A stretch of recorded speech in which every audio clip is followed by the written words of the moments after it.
You can give me permission to record and I'll put it on mine. Okay.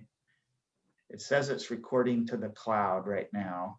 So that's going to give us a link that we all have to download to go view it. It'll give you a link because you're recording it. And I'll have to push it out. And then you have to download it to the computer, put it on the server to push it out. Yeah. Okay. Well, that's the button I pushed, so I guess we're stuck with it. I'll turn it over to Huck and you can start us off. Outstanding. Can everyone hear me? Yes. Yep. Cool. I can't see anyone. Something just happened with my computer. I went to screen share, Huck. Okay, that makes a lot of sense. So the way that I wanted to approach this is there's a lot of information to cover, and I'm sure some questions are going to come up, but if we can hold those questions to the end and make a note of them so that they can get answered, that's going to allow us to get through everything, I think. So pre-brief, it's a job handoff and review process.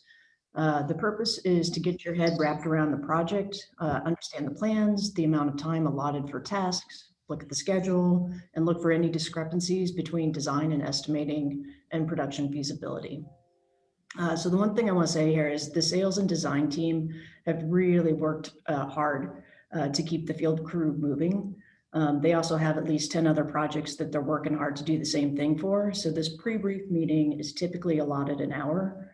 The best way to honor everything that they've been doing is to get the information you need and set yourself up and the team up for success by being prepared. 7 P's, proper previous planning prevents pathetically poor performance. So the first step is get the project information to review from the production assistant, Steve, in enough time for you to review the project and send your list of questions to the sales design and production partners, preferably about 3 days in advance so they have time to review it, or hopefully have time to review it. Let's see, the field binder. Let's see. The field binder is going to include the signed estimate. Isaac, do you have a copy of a signed estimate from Edgerton? I do. Okay, so let me go back to screen share and show you guys that. So for those of you who haven't accessed the server, when you come in, it's going to look like you're looking for the K drive, which is the estimates folder. And we're going to review Edgerton today, which is a previous job that was done in an archive. So I'm going to go to the archive. So you see it right here, archive projects, 2019 construction, and I'm going to pull up Edgerton. There it is. And we want to do the sign. So that's going to be contracts. And here is the Edgerton bid sign, and it gives the date. You're on, Huck. So the thing to note is all of the handwritten changes that are there so that you're tracking the scope that's happened. And then you also want to be able to look at the change orders that have been done. So these changes were made at estimate signing, so they should hit change order 601 or 602, or actually it could be any change order that's done before we start production. And the job summary would show that, but you could also go in and let's look at the PDF change orders. So we got 601, and that should equate to what those were. So 601 is the increase options, and 602 is the changes. So 602 should encompass those changes. And hopefully that's been written before you're doing the pre-brief. Perfect. Thanks, Isaac. Next thing you want to look at is the sign drawings, because they're also going to have red lines or blue lines as the case may be. Back typically under contracts, although it also could be under drawings. Should be under drawings. So that's going to be contract set signed. The other thing that your book will have is the schedule that's in a Gantt chart that shows you the flow of the job, that shows you the critical paths. And that's a great thing to look at to know what dates you need to hit and consider, you know, if things can move, or your hard dates, like floor finish would be an example of typically a hard set date. So can I ask a quick question. We're not expecting them to go in and pull all this out of the drive. Steve does this for them. Is that correct? Okay, cool. Hey, just one thing first, because I've never been giving them the red line drawings. I've always given them the construction set in that book. You should be giving them both. Okay, this is the first I've heard of this, so. You should be giving them both. Yep, they should have the signed set of drawings because that's the set that we refer to that the homeowners actually signed as the. Okay. contract set. Yep. Like I said, this is the first time I've heard that, so I'm just letting you know. That's why they haven't been given. Well, oftentimes the construction set may not be issued by that point, and at that point you would be giving the signed drawings. Then that's the set that I do give them if they don't have a construction set. Yep. Other things in that binder are going to be the building permit. We have it. And the good thing to note about that is if you have the building permit, you can bring that permit number up and look, it'll tell you what inspections you need. And so it's a good thing to track and have on your radar for scheduling. This project was a bathroom remodel and did not have a building permit. The other thing in the field book is going to be all the safety forms that Steve puts together for us. And then a pre-brief questionnaire form, which is the form that we use to write down all of the questions we have that we want to bring up to the sales and design team. Is that in the contact lead notebook, Huck? It is in the contact lead notebook. It's one of the first tabs. So the other one that you would be looking for is an Excel document that is the contact lead notebook. And it has, if you start at the beginning, if you come in and take a look at this startup supplies completion list, I'm not even at the beginning. Pre-con, you guys have all seen this form. Emergency contacts, pre-brief agenda. This is the one that Huck is talking about. Pre-brief notes. Pre-brief notes is the one I'm talking about. Yeah, and I don't think they've all seen pre-con meeting notes. The contact Yeah, it's list in for there. pre-con. Yeah, I don't think everybody that's on this has seen that. It's always, I always put it in the front sleeve with the entrance, the entrance form where the entry of this job is. I always put them in the front so that you can grab them quickly. That's where I slide them into. And then you can, because of 3-hole punch, then you can put them in the back with your meeting notes. And that pre-con contact form is also part of the pre-con meeting, which Josh will talk about next week.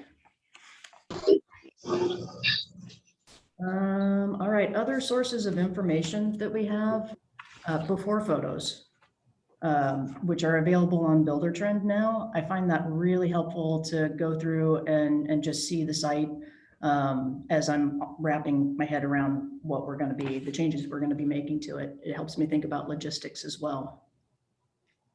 Estimate with a detailed budget, which is going to be on the K drive. Oftentimes in the book, we'll get the red line estimate, but it won't have numbers on it because it's a bid job. So if you're trying to track what your hours are to see how much time you have to go into the estimate. And Huck's talking about all the numbers on the right-hand side.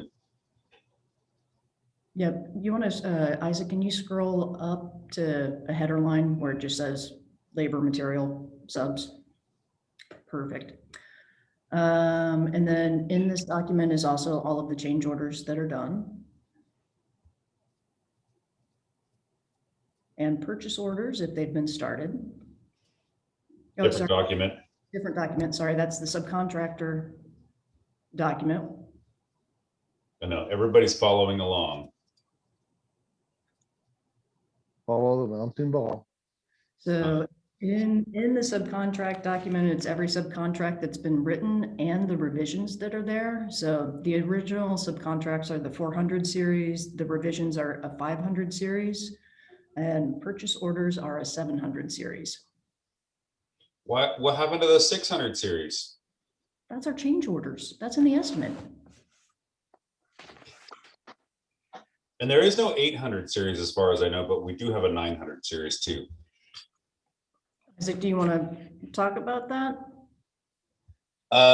In-house, if you guys want to move money around in your estimate, we can write what we call a 900 series, a 901 change order. Steve and I and Stan and Ted know about it. Basically, if you were going to self-perform a sub's duties, or maybe when they estimate it, they put a number under subs that should have been in materials, and we want to move that money around, but we don't really want to bring it up to the homeowners, we can write a 900 series change order, which means it's a 901, 902, 903. It will not feed into the job summary, but it's basically taken as a change order. Thanks, Isaac. The other useful documents are subcontractor bids. If you have a question, if a subcontractor is including something, you can look at their bid and compare it to our subcontract. One of the things that I often think about is light fixtures furnished by owners. If they get a light fixture that has 1,000 crystals on it, there's typically an exclusion in our electrician's bid to say that that becomes a time and material install. So we just want to know what they're going to do, what we're saying we're going to do, and catch it so we can do a change order if we need to as soon as possible.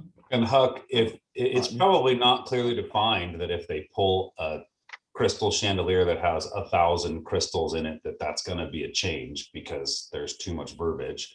So how would you approach that to a homeowner? With the homeowner, well, I guess it depends on if they know what the fixture is and we can capture it soon, or if they're deciding somewhere in the middle of the project. And if it's in the middle of the project, then I talk to them about, typically there's an hour allotted or a half hour allotted for a fixture. If it's going to take longer than that, then we'll have to change order for the time. Yeah, I'm sure that the electricians are going to charge us more to put that together, and you're going to want them to put that together. So there will be a cost for it, and bring it up early. Yep. And then the other source of information that can be really handy is our cost code checklist. So as you're reviewing all the documents and you have this tickler like, wow, how am I going to do that? Or what are even the things that I should be trying to catch right now? Use the cost code checklist as our as challenges that we've run into before, and we can use those to foresee future challenges or the same challenges. All right, so process wise, I think it's a really good thing to know how you process information and what works best for you. What I've found for me is I like to look at the drawings and the estimate for about an hour pretty early on, like a week in advance, and then set it down for a day or two, and then come back to it and actually pick up all the documents and do a full review and write all my questions out. I know for me, I like that time for it to percolate in my head. I also know that I feel more mentally with it first thing in the morning, so I try and do all my reviews first thing in the morning. So in reviewing the signed estimate, some of the questions that I come up with is the scope clear? Does our demo scope account for access needed for mechanical, electrical, and plumbing? Do I understand the red line changes? Are the red line changes captured in a change order? Does the demo and framing scope match the needs of the finishes? Have all the selections been made? If not, what's outstanding, and when will we need that information by? And reviewing the signed drawings, do the floor plan details match the elevation details? Are the details between elevations, do they match? Are there mechanical constraints that will require different or more work than we have in scope? Are flooring transitions accounted for? What's the project working space? Can dust protection be set up once to work for the whole job, or are we going to have to reset it multiple times?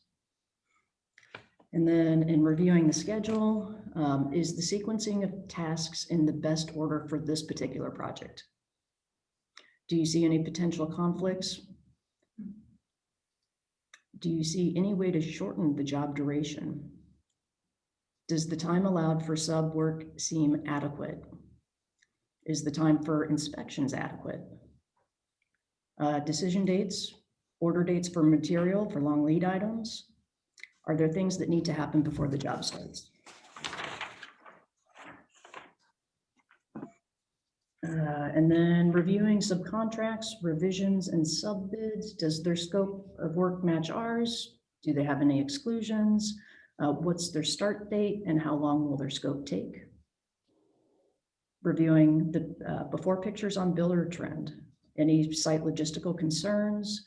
Is there anything that we need to plan extra protection for in the path to the work area? Like, are there, what's the driveway condition? What are we going to be taking over it? What's the landscape condition? Do we need Nothing there.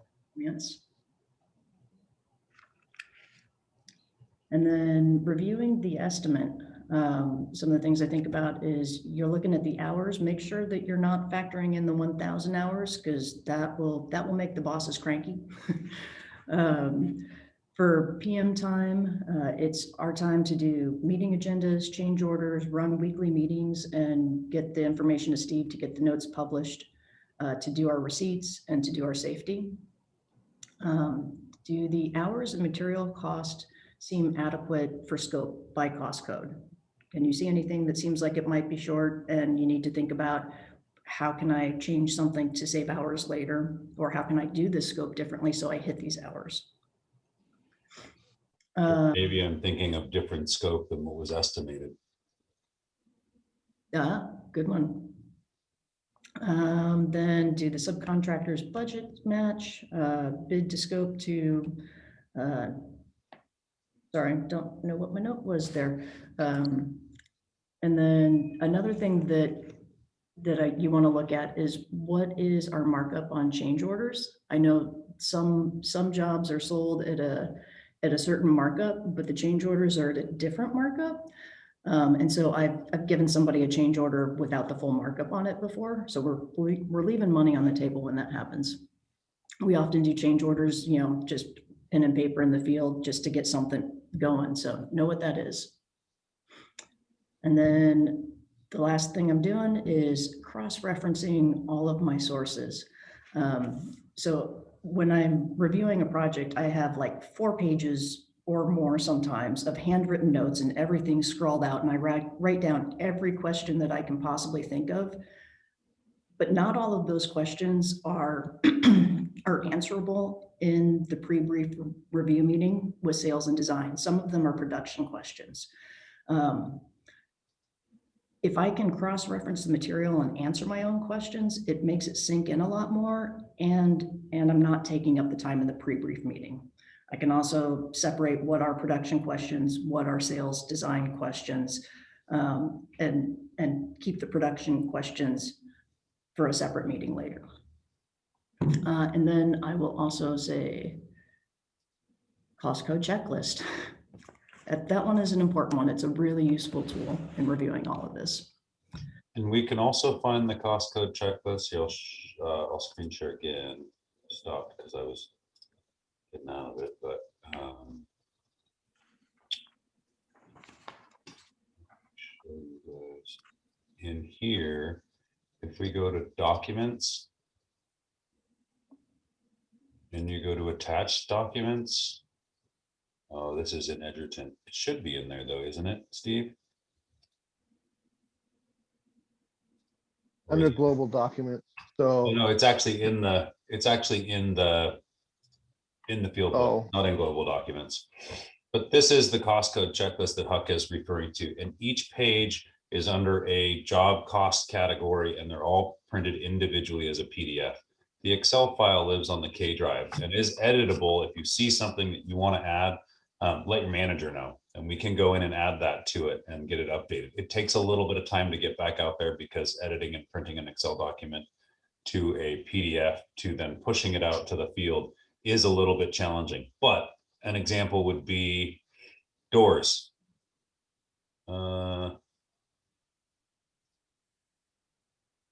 You want to order a door. Here's a really good cheat sheet on what you need to know to order a door. Isaac, if I think you weren't able to bring up like before photos from Edgerton. I was, but not in, they weren't uploaded into Builder Trend. Gotcha. That Edgerton was before, it's when we were attaching pictures directly to the daily logs as opposed to uploading them to photos. So Yeah, so Steve does go through now, and when we have before pictures and he makes it a job when it's basically sold into the production side, he uploads all of those before pictures. Big kudos to Steve for getting that one done. The other thing that I wanted to throw out there in reviewing the drawings, and again, this is just how my head works, so it may be good for you, it may not. But see if you can see this. I like to tape my drawings up. Like I'll do floor plan where it's existing and then the proposed new floor plan. And then I'll tape elevations up so that I can see them all at once instead of flipping between pages. It just makes it quicker for me. I have to hire somebody to flip through the pages. I can't do it. I think that covers everything that I have on my list. So at that point, I'm gonna say, who has questions or thoughts or great ideas to add?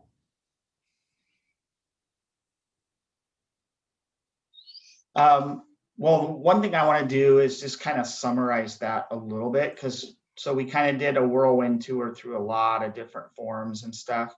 But the basic premise, the takeaway, I guess I would say from this is the purpose of this is just basically to get you as a project lead thinking about the job, get your head in it, and start thinking about plans, work scope, and schedule.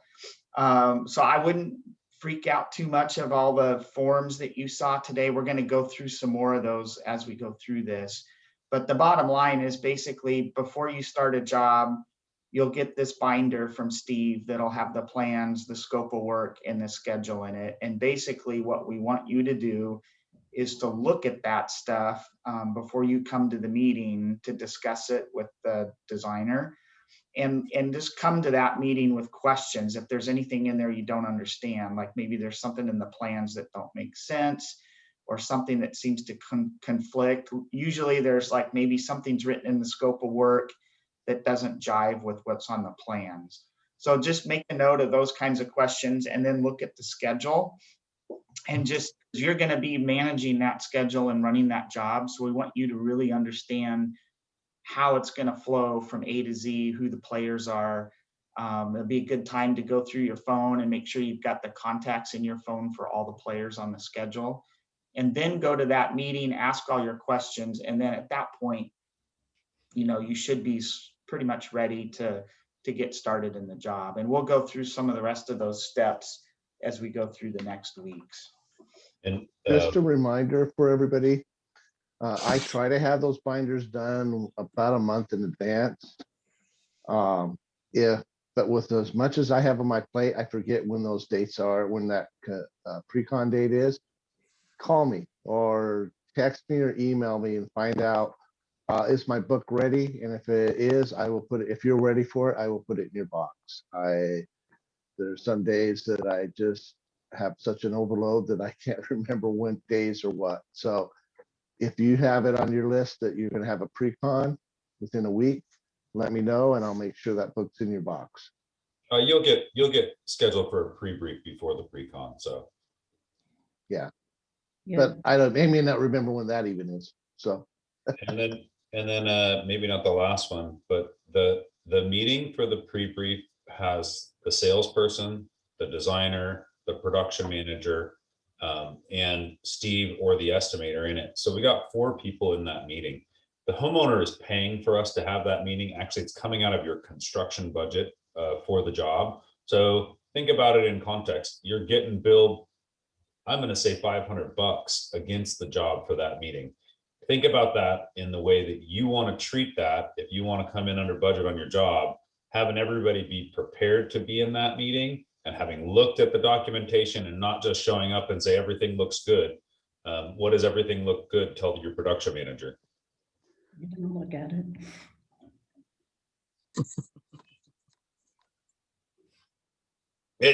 We know it doesn't all look good. It's not all perfect. We bury things in there on purpose just to, like, you know, get at you, I guess. it's the brown M&M syndrome all over again.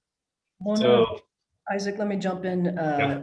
One of the things that helps me, also helps me catch things, but also helps move that meeting along, is noting where your questions come from. So noting the plan page, noting the change order, noting the cost code, so that it's easy to jump back, because we're covering a lot of stuff in an hour. And so to be able to reference it quickly and find it quickly is really helpful. It also can identify if we haven't given you the information that you want. You guys may have seen that, may not have on your phone. I was trying to go through Builder Trend from the archive job of Edgerton, which is still in there, and find all the information that Huck was looking for. I found that we were missing the signed set of drawings are not up there on Builder Trend, right? So even looking through, because Steve has made the job at that point and he's going to have everything in there if we're going to the pre-brief, looking through and going, that information's not there. Yeah, I have a paper copy, but I'd love to have it there. And you can go into the office, get the PDF and upload it to Builder Trend, or even easier than that would be Steve. ask us to do it for you. Yep. Steve's probably a lot faster at Builder Trend than all of the rest of us because Steve creates the jobs. Well, okay, Barb, maybe. We'll see. We'll do a race. Any questions, burning desires? That was awesome, Huck. Thank you so much. And Very well done. that sheet, so Huck is working off of an outline sheet that we will publish. It's not done yet. So that will be published. And I think currently, Ted, it's a 3-page document. So it'll probably be about a 4-page document. And it line items by like all the way through. Because one thing I've noticed in my age and my life, my memory is not what I once wanted it to be. Huck, I got a question for you. Before you get out on site and actually see the job, what are some of the big trigger questions that you're looking for as you're making your list of questions for the pre-brief? Sorry, Dave, I hit the wrong button and I didn't hear the first part of what you asked. What are your, before you get out on site and actually see the job and you can take measurements on elevations and say, oh, we're missing an inch here, so we can't use this crown. So what are some of your big trigger questions that you're looking for? Big trigger to be able to get out on site is there digging that needs to happen? Do I need to call 811 and get them out there to scope so that we can hit schedule? Do we need a pre-con with the city? Yep. That's a huge one. Things like lay down areas, parking, access, that always is forefront of my mind. Which you probably aren't going to be able to find out at this point unless you've done a Google search or a drive-by, right? Right. But it's good to ask, hey, have you guys thought about such and such? Oh yeah, I see that it's not defined in the scope. This was the idea. Logistics, site logistics also play into, what, not only just the size of the room that everyone's working in, but can you get trucks into a spot? So are you going to be able to stack subs, or are you going to have to stage them out?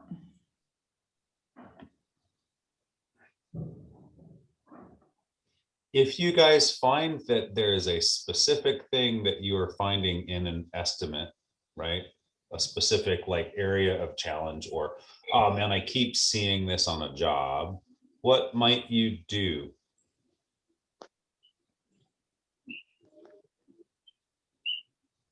Talk to your manager and design and sales team, get it in the cost code checklist.